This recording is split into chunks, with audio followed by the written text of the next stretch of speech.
Hey, what's going on, guys? Today we're taking a look at Bandai's very cool Super Robot Wars Alteisen kit here. Now, I'm not one that's really into the more kind of super robot kind of type stuff, but this design is very cool. It's got some really nice bulk to it. It's a very Gundam-esque design, so I think that's probably why it's a bit more appealing to me.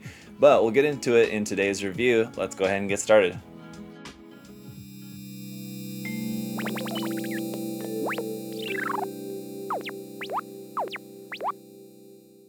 So starting off, taking a look at the box art here, I can definitely appreciate how the artwork reflects the Super Robot series that this comes from. It's definitely got that vibe with this very Super Robot style look in the exaggerated way that is depicted here on the artwork.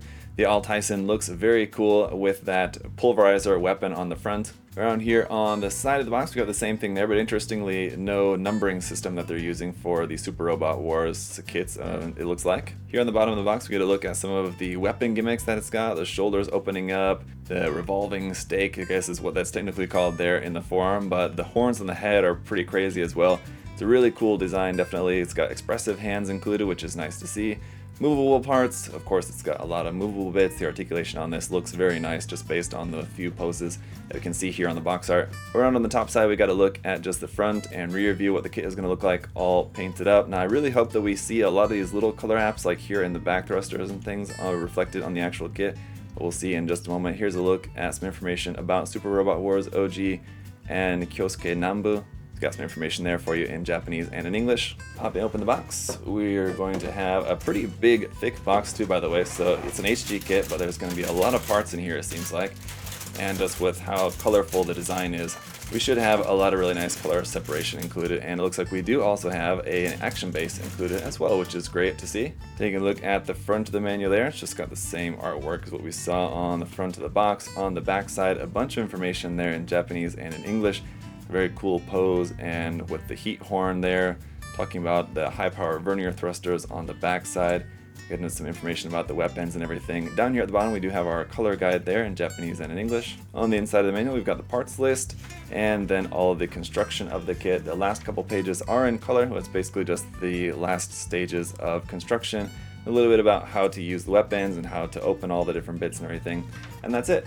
Here's a look at the foil stickers we have included. We got ones for the eyes, cameras, and a few different color correcting stickers on there. And the parts for making our action base, you can see the main base plate is in black, whereas the arm is going to be in plain clear. Runner A is going to be in 4 colors, one clear green part up there for the eyes, looks like some yellow accents, some dark gray parts for the frame, and then some red armor pieces there. Then runners B1 and B2 are going to be the rest of our red pieces with some overlap of some doubled parts right there in the center.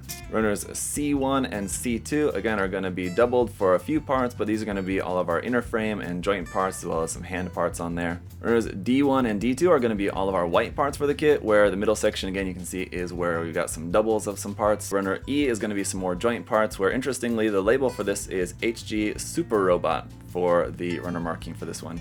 And then we've got runner F1, which is just going to be our one little weapon part here in light gray.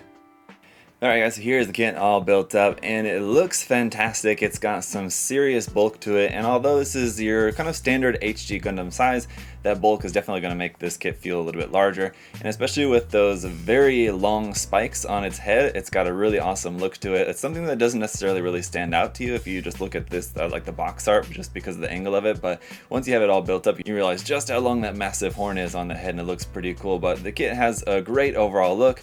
Let's see how it looks in detail, and let's start off real quick with its accessories because it is going to be a very quick section. Here is the set of open hands that you have, and that is your only other option aside from the holding hands we have on the kit. Now it's unfortunate that we don't have closed fists here instead, just because it doesn't have anything to hold, so there's not really any point in having holding hands. And the only other accessory we have here is just the action base, which is always appreciated, so nice to have that. And the interesting thing about that is that it plugs in without an adapter directly up underneath the back skirt right there, which is interesting and different from the norm anyway. So no other accessories other than that, just because all of its weapons are basically here on the kit. So you can open up the shoulders here by pulling up this top part and sliding it down, then opening it out, opening the bottom part, and there is your missiles, and there your square claymore. Over here on this arm you've got your 3-barrel machine gun. You're definitely going to want to color in those barrels so they look like actual holes in there. And on the other arm you got your revolving stake. Now that doesn't move in or out or anything, but the revolver part of it does open up, so you can pop that out,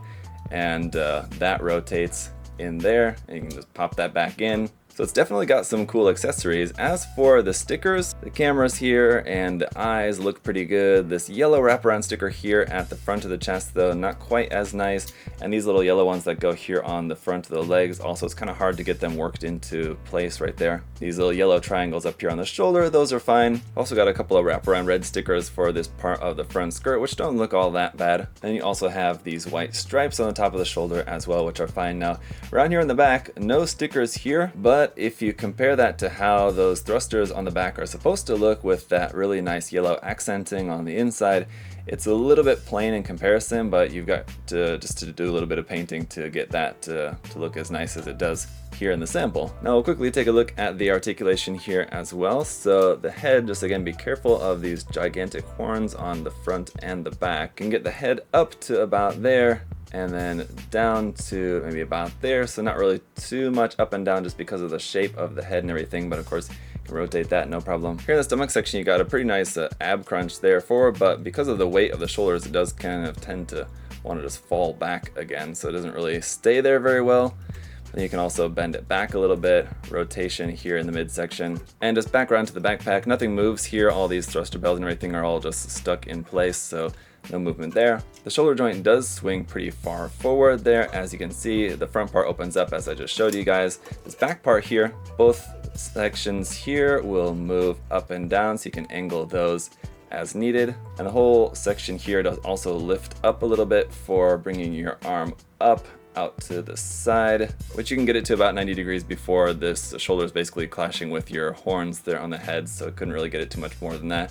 Got a standard rotation there at the top of the bicep, the elbow joint giving you about 90 degrees, but again, it's because of the bulk of the lower arm and the bulk of the shoulder, there's not really too much room for the arm to move more than that anyway, so not really too bothered about that. The wrist is just on a simple ball joint there. Skirt sections can be moved up and down independently, no issue with those. In the front, the side ones can also move up and down. You can rotate those around. The back skirt is just fixed in place there, that doesn't move. The legs can be lifted far out to the side, up to the front, basically about 90 degrees perpendicular to the body, and you got a pretty good knee bend there, nice double joint to give you a pretty full bend, again because of the bulk of the lower leg, that's a good enough bend. This little part here on the front does also move up and down a little bit, and then you've got some nice movement here of the foot as well, up and down, a little bit side to side there. Up underneath the feet you've got some nice detail there, but unfortunately no toe bend or anything, the toe is just one solid piece. Well, the articulation and the part separation, the color separation of everything is all really quite nice. There are a few seam lines here and there, like here on the knee. Kind of interesting way these two halves fit together, that you've got your seam line just kind of on the side, but there is a detail on the other side to match it, so once it's painted and you pen align that in, it won't really stand out. But around on the back, you are going to have a seam line going down the back of the leg and also on the front and back of the thigh as well up in there, but that's mostly hidden by the skirt armor. You are also going to have a seam line there on the forearm and then here on the top of the torso right there as well. And for a quick size comparison, here it is with the entry grade strike kit, which is a 1/44 scale. And as I said, this kit is generally about the standard HG size, but obviously just because of its bulk, it's going to be much larger than a lot of HG 1/44 scale Gundam kits. But I wouldn't quite say it's as big as like your standard master grade, maybe some like the smaller master grades like the Crossbone or something. But so there you have it, guys. Even though the kit has some very serious bulk in certain areas, it's got some really nice articulation, and the articulation, I mean, is not going to be as nice maybe as some other different HGs coming out in like the Gundam line or something, for example. And again, I think a lot of that is just due to the limitations of its design, but it is able to do really dynamic poses pretty easily, so as long as it's not limited by the articulation that it has, I think that it's definitely a success. So it's got a really cool design, very nice color separation. There are a few stickers here and there, but overall I think they did a really good job representing everything here as best they could for just an HG kit. Now, I don't think we'll ever get like a master grade Super Robot Wars kit from Bandai, but I don't know, who knows, you never know about some things like that. If the HG kits are doing really well, I think that's certainly possible, but we'll just have to see. So if you guys are interested in this kit, definitely check it out. I would highly recommend it to you guys if you're usually used to building HD Gundam kits. If you enjoy building HD Gundam kits and you want to try something a little bit different, this is definitely something that I would recommend for you guys to check out. I really enjoyed this one, and like I said before, not really into a lot of Super Robot Wars stuff a lot of times, but this one definitely was one I wanted to check out, and I'm very happy with this. So let me know your guys' thoughts down in the comment section below. What other Super Robot Wars designs would you like to see made into kits in the future? I'm sure there's a lot of really cool ones that I think would be awesome if Bandai does continue the line. I think they probably will, but I think they'll be just kind of few and far between, but hopefully we'll see some really cool ones, some more cool ones down the line. If you guys do want to check out the kit, of course, you can check it out at USA Gundam Store. The link will be in the video description below, so check that out. Thank you, as always, for tuning into the video today. Hopefully you found it helpful. If you would like to also like the video or subscribe, that would be greatly appreciated, but thank you so much for checking out the video today. Again, hope y'all have a great day, and I'll see y'all later. Bye, guys.